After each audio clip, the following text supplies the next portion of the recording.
मैं हेमंत विश्वकर्मा श्री उमा विद्या मंदिर उच्चतर माध्यमिक विद्यालय हाटपिपलियर। आज हम क्लास 10th इंग्लिश मीडियम की पोयम मेंडिंग वॉल के बारे में देखेंगे।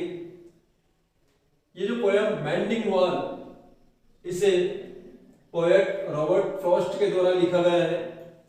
रॉबर्ट फ्रॉस्ट, जिनका जन्म 1874 में हुआ था और इनकी मृत्यु 1963 में हुई थी।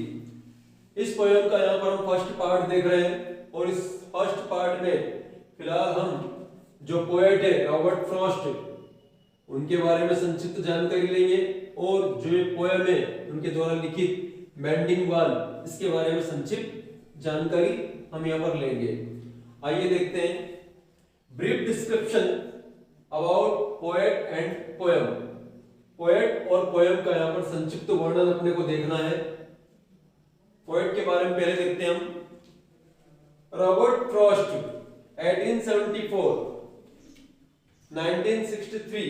रॉबर्ट फ्रॉस्ट, जैसा कि मैंने बताया आपको, इनका जन्म 1874 में हुआ था और इनकी मृत्यु 1963 यानी कि 1963 में हुई। Was born in San Francisco on 26 मार्च 1874।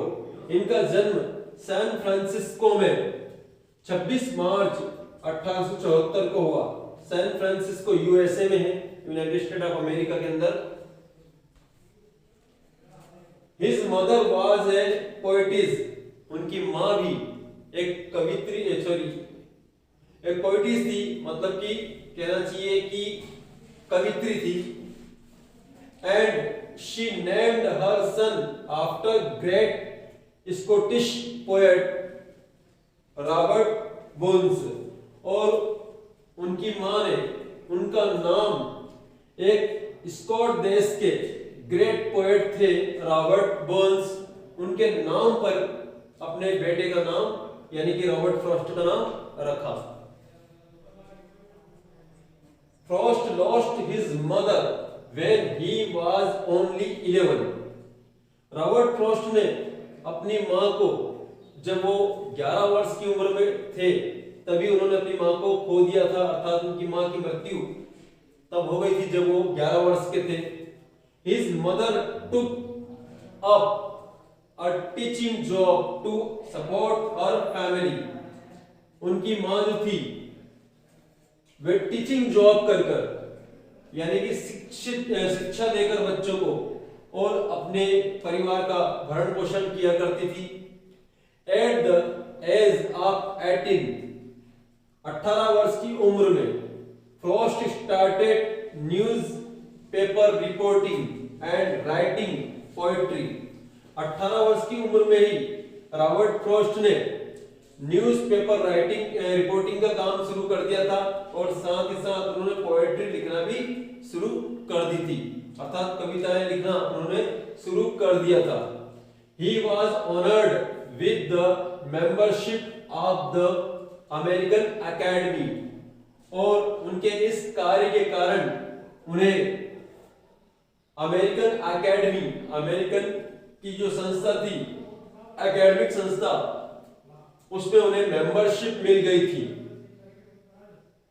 इससे उन्हें सम्मानित किया गया था। And the award of Pulitzer prize, और उन्हें इस संस्था के द्वारा एक पुलित्जर प्राइज से सम्मानित किया गया था। पुलित्जर प्राइज वो प्राइज हुआ करता है जिसके अंदर जो अगर मान लीजिए कोई रिपोर्टिंग का काम करते हो या फिर पोएट्री वगैरह लिखते हो या फिर संगीत के क्षेत्र में, इनमें ये पुलित्जर प्राइज दिया जाता है।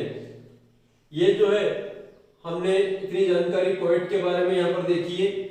आगे जो पोएम लिखी गई है मेंडिंग वॉल, इसके बारे में संक्षिप्त जानकारी लेते हैं हम। मेंडिंग वॉल, मेंडिंग वॉल का मतलब होता है दीवार बनाना। Mending wall is a dramatic monologue. ये एक ड्रामेटिक मोनोलॉग है, ड्रामा है जैसा है, मोनोलॉग है। मोनोलॉग मतलब एक रूपांकी कह सकते हैं हम इसको। It is one of the most appreciated poem of Robert Frost. और ये जो मेंडिंगवाल पोएम है, ऐसा माना जाता है कि रॉबर्ट फ्रॉस्ट की जितनी भी पोएम है उन सब में सबसे ज्यादा एप्रिसिएटेड पोएम है, अर्थात सबसे ज्यादा पसंदीदा पोएम मानी जाती है।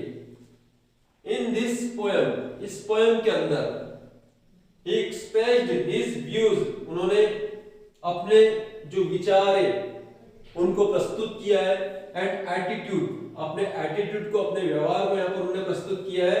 जो हम पोएम देख रहे हैं मेंडिंगवाल, इसके अंदर जो कवि ने स्वयं के विचारों को और उनके व्यवहार को यहाँ पर प्रस्तुत किया है। Towards the wall separating his plot from his neighbours, क्योंकि ये जो वॉल बनी हुई है, ये वॉल जो है उन्हें और उनके जो पड़ोसी है उन दोनों के घर के बीच में इस प्रकार से बनी हुई है, सेपरेट कर देती है दोनों फैमिली को। तो इस वॉल पर ही उन्होंने अपने सेल्फ व्यूज और एटीट्यूड को इस पोएम के अंदर प्रस्तुत किया है। The poet sees no use in having this wall, poet का यह मानना है कि ये जो वॉल बनी हुई दोनों नेबर्स के बीच में, जो दोनों ही घरों को सेपरेट करती है, ये कोई यूजफुल नहीं है, इसका कोई काम नहीं है, ये नहीं होना चाहिए।